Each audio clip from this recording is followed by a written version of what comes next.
Olá amigos, tudo bem com vocês? Então nesse vídeo eu quero trazer que o halving chegou, tá? Agora a gente tem a produção, né, a emissão de novos bitcoins cortado pela metade, que é um evento que acontece a cada 4 anos.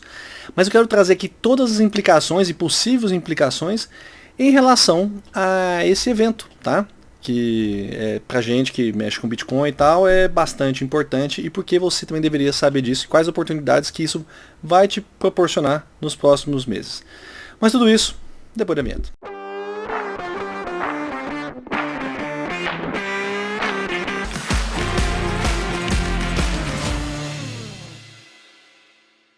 Então galera, já sabe, se gostar desse vídeo deixa um like, se compartilhar com esse vídeo vai ajudar demais, vai ajudar muita gente, vai ajudar a gente. E se tiver alguma dúvida nos comentários e vamos pro conteúdo. Galera, sem enrolação, que eu tenho muita coisa para mostrar para vocês aqui. Então, primeiro, aconteceu o tal do halving, eu já até deixei um vídeo aqui em cima, eu comentei quando o halving chegasse, o que poderia acontecer e tudo mais. E aqui eu quero trazer todas as implicações, que não é só emissão de corte pela metade, esse é o fato em si. Mas o que isso proporciona no grande, né, conjunto de coisas ali, tá? Isso eu quero mostrar para vocês. Fiz uma sequência aqui de coisas que a gente tem que conversar, né? Vamos começar falando pelo mais o óbvio, né? O que o halving impacta de verdade nos seus, né, no mercado, né? Esse corte pela metade vai influenciar realmente de alguma coisa? Eu estou trazendo um vídeo aqui, um short rapidinho para você ver aqui, que ele explica praticamente tudo isso melhor do que eu.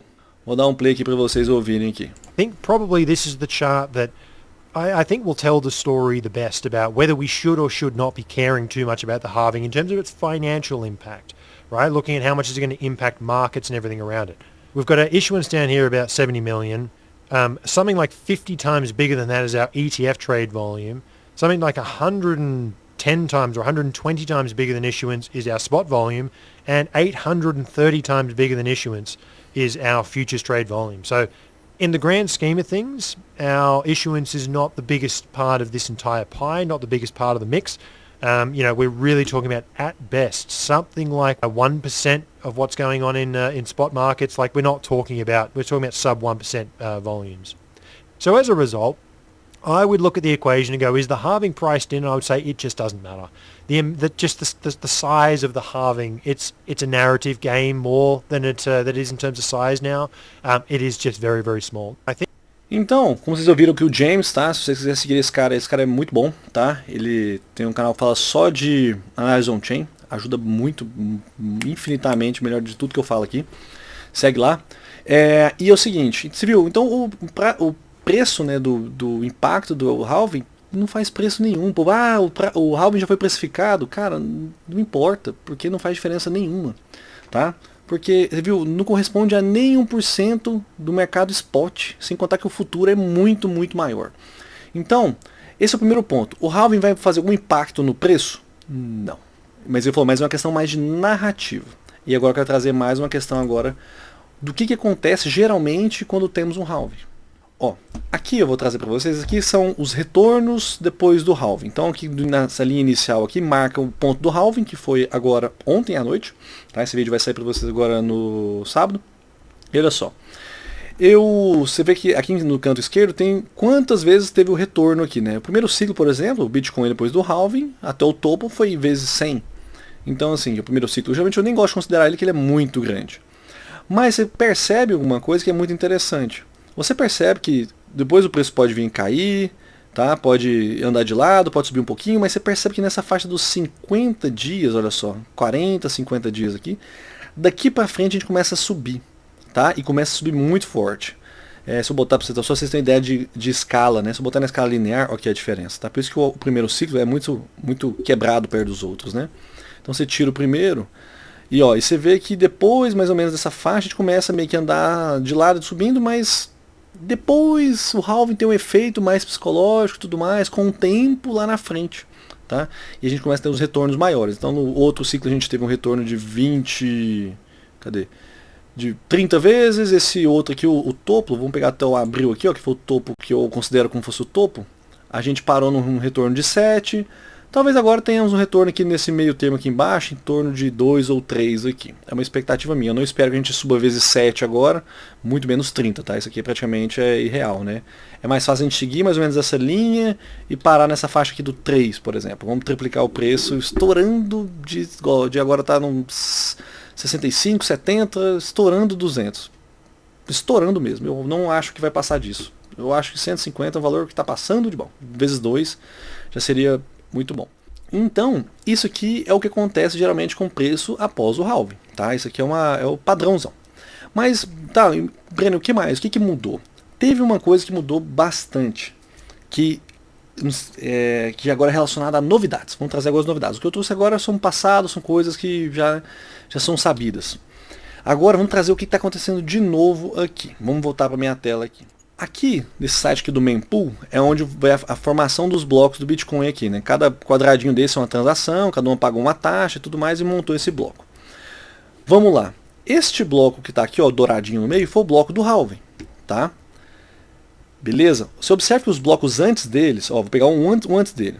Você percebe que a gente teve, por exemplo, de valores, as taxas estavam baratas e com isso, olha só, os mineradores, né, os validadores dos blocos recebiam uma taxa de 66 mil dólares, que era um Bitcoin e pouquinho, tá vendo? 55 mil dólares, 75 mil dólares, 158 mil dólares, isso dividindo para todo mundo que ajudou nessas validações aqui desses blocos aqui embaixo, tá? Depois você pode entrar nesse site que é legal, ver o bloco sendo formado.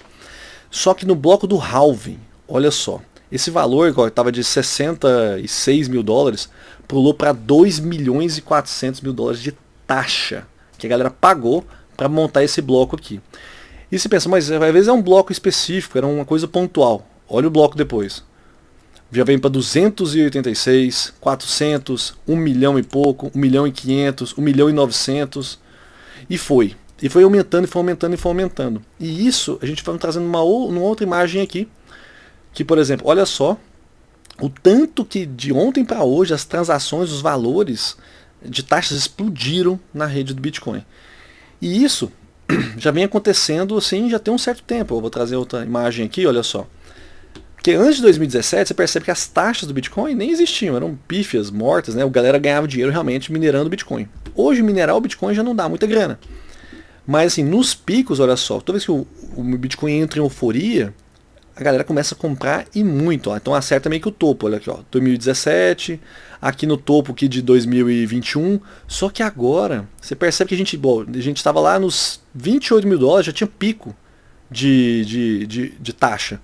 Aqui de novo, na parte dos 40, e agora de novo nós estamos subindo com aqui, eu acho que nem está atualizado, mas olha só. Daqui para frente mudou, a quantidade de taxa está muito grande, está muito forte. Então você pergunta, pô, mas e daí? Isso muda muito, por exemplo, na vida dos mineradores. Aqui essa outra imagem, olha para você ter ideia, isso aqui é a imagem de como é que era a recompensa dos mineradores, né? Tá vendo aqui, ó, dos bloquinhos um por um? A parte azul era a recompensa em bitcoins. Deu o bloco do halving, corta o azul pela metade, tá vendo? A mineração pela metade. E aqui no laranja começa, olha, as taxas explodiram dos blocos. Brenner, vai manter dessa forma? Eu acho que não, tá? Isso aqui é meio que um hype, igual você viu, tem sobe pra caramba, desce pra caramba, sobe pra caramba, desce. Mas olha o tanto que o revenue, né, o quanto que a mineradora faz com isso, isso aumenta muito o lucro delas, se isso se tornar uma constância. Mas tudo isso aconteceu por causa dos chamados ordinals.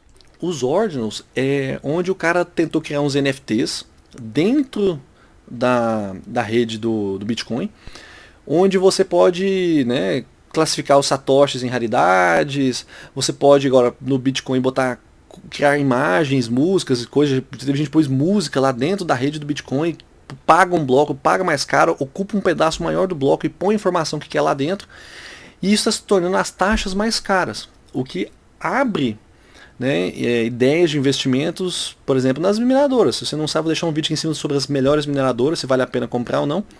Porque a mineradora, ela já é um play, ela é um investimento alavancado do Bitcoin. Então se o Bitcoin sobe 2, 3 vezes, as mineradoras vão subir 5, 10. Elas sempre fizeram isso. Eu vou mostrar já isso no gráfico. Mas o que aconteceu agora, ontem, no halving, foi isso aqui.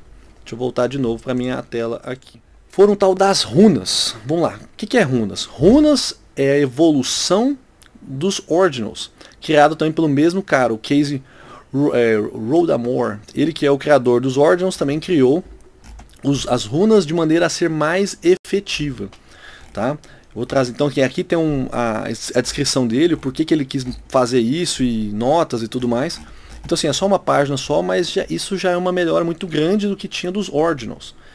E aqui um resumo na tela, olha só. Esse aqui também pelo Morning Jog, tá? É um subscription também de e-mail, vale a pena vocês pesquisarem, se inscreverem, mandam informações diárias muito importantes, pelo menos pra gente que segue isso.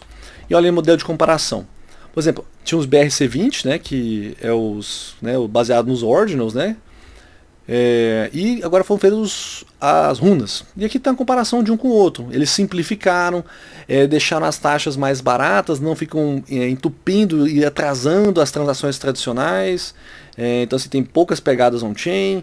É compatível com a Lightning Network, que é a taxa instantânea rápida de transação de pagamento de Bitcoin, né? Porque a taxa de Bitcoin, o Bitcoin em si é lento, mas a Lightning é praticamente instantânea, é quase um Pix, né, de transação e muito mais barata. Então isso que, se tornar padrão, as taxas vão ficar constantemente altas, o que é bom para as mineradoras, que se torna novamente um bom investimento aqui, tá? E também, obviamente, para as segundas camadas do Bitcoin, porque da mesma forma que nasceram segundas camadas do Ethereum, nasceu para o Bitcoin.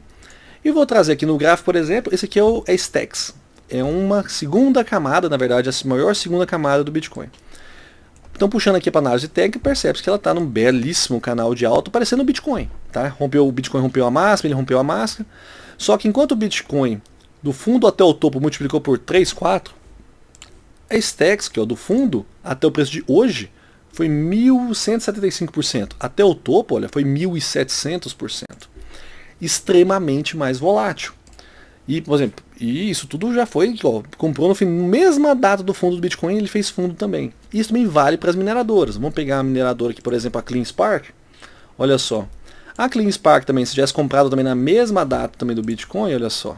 Aqui no fundo, no novembro, dezembro, hoje já estaria com 800% de alta. Até a máxima também foi 1.200% de alta. Aqui, por exemplo, olha só o ciclo passado. Vou pegar a própria CleanSpark mesmo, que era bem pequenininha no ciclo passado. Ela estava cotada a $1 e foi parar lá nos seus $40. É 4.000% de alta. Se a gente pegar uma grandona, que era a Marathon, que essa realmente explodiu bastante no ciclo passado, olha só. Se tivesse pegado lá no fundo, lá de abril, lá no Covid, aquela coisa toda, né? Basicamente onde foi o halving passado, do halving passado, a Marathon foi daqui até o topo, vou considerar até abril, porque eu não considero esse segundo topo como fosse o topo, de uma alta de 14.000%. 14.000%. Saiu de 40 centavos para $60. E se eu puxasse até o topo verdadeiro, é muito mais que isso. Percebe-se que existem vários outros investimentos que são diretamente relacionados ao Bitcoin, que você praticamente quase não corre tanto risco como investir em memecoin, em altcoins que vivem dando errado, são golpes e tudo mais. Essas aqui são empresas da bolsa da Nasdaq, igual eu comentei nos meus vídeos de mineradoras. E a Stacks, por exemplo, é uma segunda camada do Bitcoin. Não tem igual, diferente do Ethereum, tem vários concorrentes, Avalanche, Cardano, tem várias, Solana. Bitcoin não tem concorrente. Então a segunda camada do Bitcoin, vamos brigar entre elas, mas você viu que uma só camada praticamente que já é maior, multiplicou vezes 10 ali no prazo de um ano e pouquinho, né? Vamos jogar um ano e meio aí, desde o fundo do Bitcoin. Beleza? Então o halving, pouca precificação de hoje em dia, mas se por um acaso essa história das runas se mantiver desta forma, isso vai jogar o preço das mineradoras para cima, isso vai incentivar as segundas camadas do Bitcoin, isso vai incentivar o próprio Bitcoin e isso vai levar a gente para preços muito e muito maiores do que a gente tem hoje. Beleza? Eu espero que vocês tenham gostado desse resumão. Nos vemos na próxima aí. Fui!